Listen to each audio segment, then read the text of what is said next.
сега предводникот на овие протести, председателот на ВМРО ДПМН Христијан Мицковски.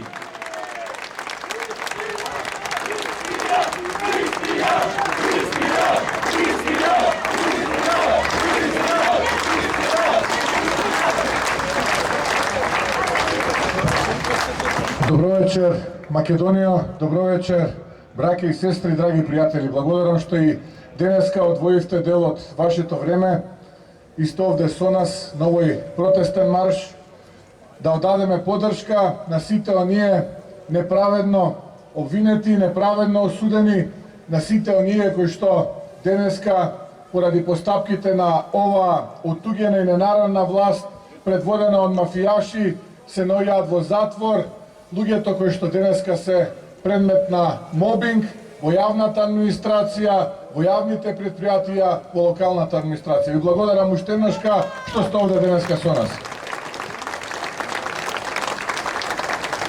Драги пријатели, правдата во Македонија е нападната.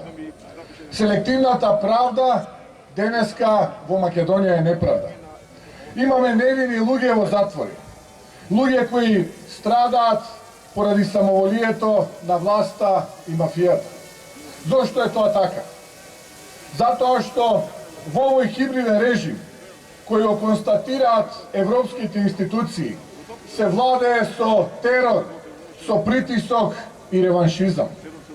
Ништо не се смени за овие 4 години под мафија. Тие како пред 4 години, така и денес ветуваат исти работи.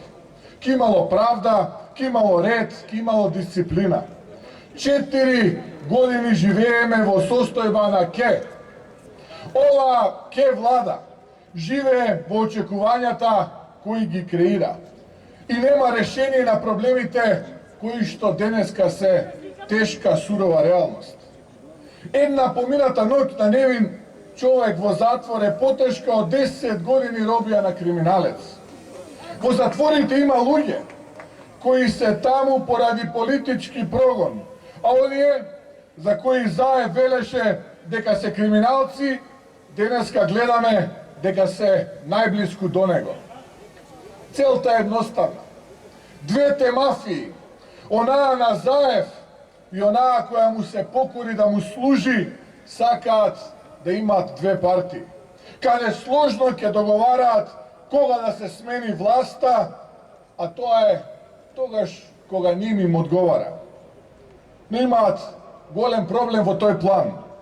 ВМРО никогаш, ама баш никогаш не се покорил и никој не го покорил.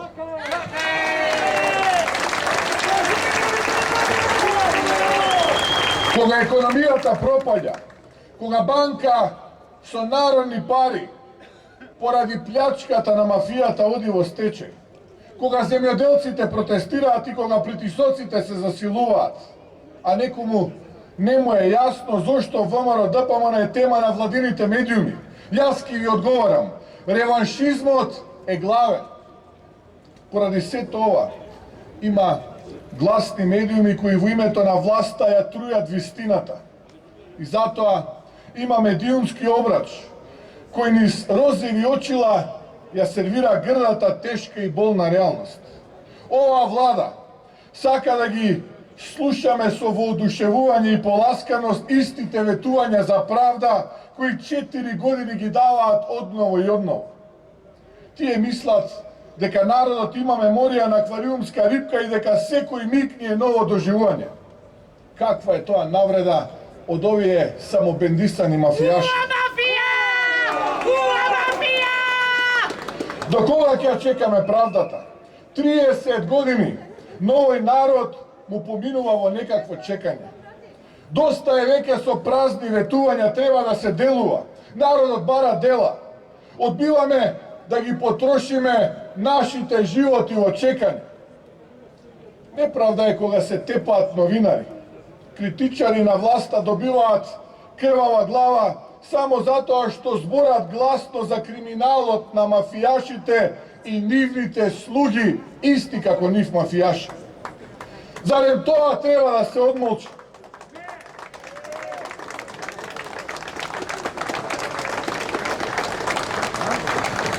Еве да прашам јасно и гласно. Помина време, докаде тепањето на новинар? Ги најдоа ли злосторниците и сторителите на тој грозоморен чин? Што е со судските процеси врз новинари? Или пак тужбите кои ги добиваат новинарите и медиумите затоа што пишуваат за криминал? Неправда е кога медиуми се напаѓаат, етикетираат, прогласуваат за државни непријатели за да се уценуваат нивните собственици. Обвинителството молчи кога стотици илјади евра остануваат непокриени во извештаите на СДСМ од кампањата, а власта врши прогон кон медиуми и ВМРО ДПМН за законско рекламирање. Неправда е кога главната обвинителка е главен телохранител на мафијата. Неправда е кога убиците на децата од Смилковско се на слобода, а уставобранителите во затвор. Неправда е кога Гордана Јанкуловска сака да ја носат во затвора, Заев се вози во истиот Мерцедес и троши дополнителни 8 милиони евра за набавка на автомобили. Во оваа држава владеат законите на криминалците и мафијашите. Разни криминалци се изживуваат и велат: ве чекаме во затворите, а таму тешко вам. Но забораваат дека тркалото се врти. Тие не треба да се плашат од одмазда, туку од правда, а таа ќе ги стигне сите порано или подоцна.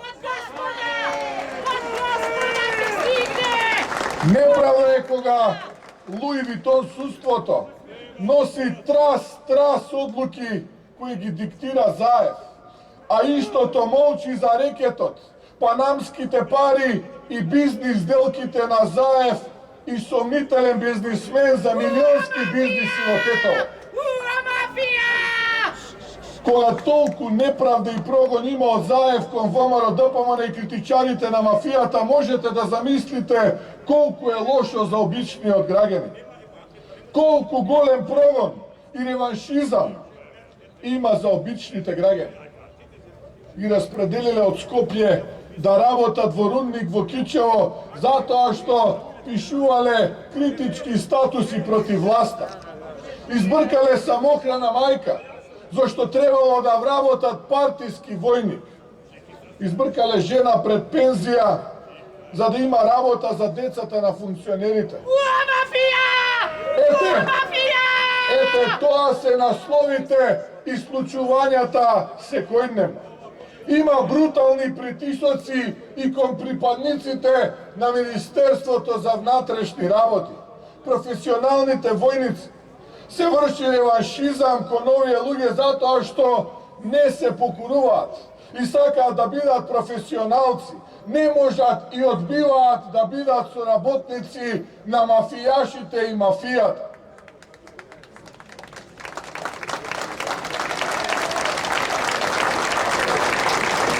Драги пријатели, денеска сме овде затоа што го креваме нашиот глас за работите кои што мора да се менуваат од корен. Судството и обвинителството се инструмент на мафијата. Затоа нема никаква реакција. Мафијата е мафија затоа што судството и обвинителството се клекнати на колена. Затоа, како прво, бараме тоа што беше ветување дадено од мафијата кога мафијата беше во опозиција. Иако и после овие брутално покрадени талибански избори, тие требаше да останат во опозиција. Но за кратко ќе бидат во опозиција.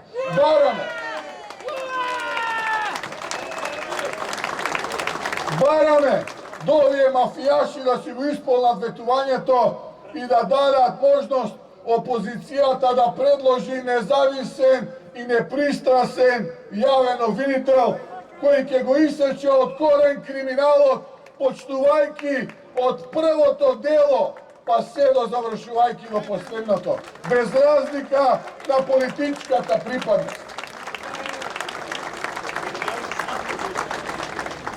ова не би требало да биде пречка за Заев, затоа што истото го предлагаше пред да дојде на власт и пред мафијата да ја зароби државата. Второ, подитно, да се спречи реваншизмот, да престане реваншизмот прети соците и политичките етикетирана во администрацијата, војската, Министерството за внатрешни работи. На сите врз кои им е нанесена неправда без оглед на припадноста и политичката ориентација, ВМРО ДПМН им нуди бесплатна правна помош. Сите оние кои што се чувствуваат обесправени и под притисок се на власта, цел се на реваншизам од власта, ВМРО ДПМН им стои на располагање за бесплатна правна помош. Обратете се до нас, до нашиот тим на адвокати и правници, но и оние кои што решија да волонтираат токму за вас, да ви помогнат за да изставиме крај на мафијата и ова бескруполозно однесување на мафијата. Трето, државата во моментов е без комисија за заштита од дискриминација. Најитно да се формира оваа комисија и да се донесе новиот закон за заштита од дискриминација. Мора оние кои што се подложни на уцени, закани да бидат заштитени. Четврто, сите предмети кои се познати во јавноста, каде е почувствувано неправда, притисок, уцена и реваншизам, каде правдата не е заштитена, сите предмети за криминал, за кои власта сега молчи, ќе бидат отворени и предмет на ревизија. А подеднакво ќе биде предмет на анализа и зошто не се постапувало, а требало да се постапува. Полна е устата со владење на правото. Не може во Македонија да владее правото, ако не се открие под чиј налог и чија наредба беа снимани незаконско и прислушкувани илјадници наши сограѓани. Мора да се знае и за тоа некој да сноси одговорност, тој што ја дал таа наредба. Не може да има владење на правото, ако не се открие кој и зошто ги полнеше кутиите на референдумот, па имавме избирачки места со излезеност поголема од 99%. Не може да има владење на правото, ако не се открие кој ги слушаше обвинителите и судиите. Сетете се само, некако како јавноста да подзаборави на ова слушање на обвинителите и судиите кои што се обелодени на крајот од 2018 година. Не може да има владење на правото, ако не се откријат имињата на сите оние кои што се инволвирани во рекет 1, рекет 2, рекет и така натаму, од прв до последен да одговараат за тоа што го сториле. Не може да има владење на правото, ако не се открие и форензички испита телефонот на Бојан Јовановски, да видиме со кого комуницирал, за кои цели комуницирал и која била намената на таа комуникација и тие преписки. За кого се градени старечки домови, кој и зошто бирал локации и зошто токму во тие општини се избрани тие локации. И можам да ви редам уште многу примери зошто не може да има владење на право. Не може да има владење на право кога во собранието се носат закони кои што се наменети за неколкумина, за да се реализираат политички непринципиелни цели. И можам да редам до Сабајле уште многу вакви примери. Затоа, младите денеска, но и сите граѓани во нашата Македонија ја изгубија надежта.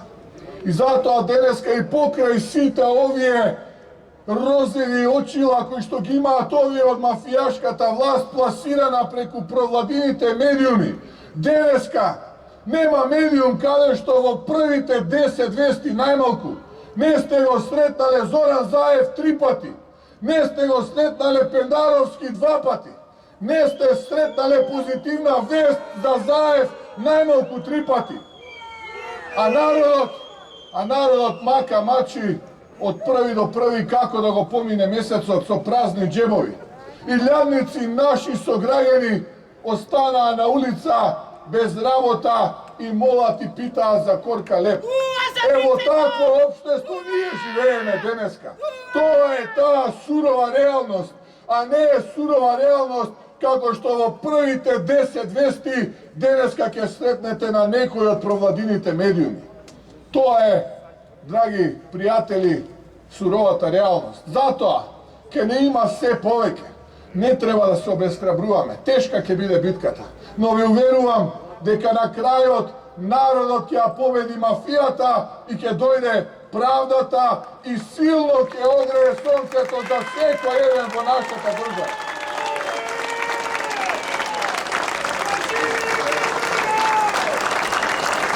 Нашата иднина, драги пријатели, мора да е земја во која правдата ќе владее, во која политичарите ќе бидат покорни слуги на народот. Безусловна правда значи апсолутна правда. Без правда нема силна држава.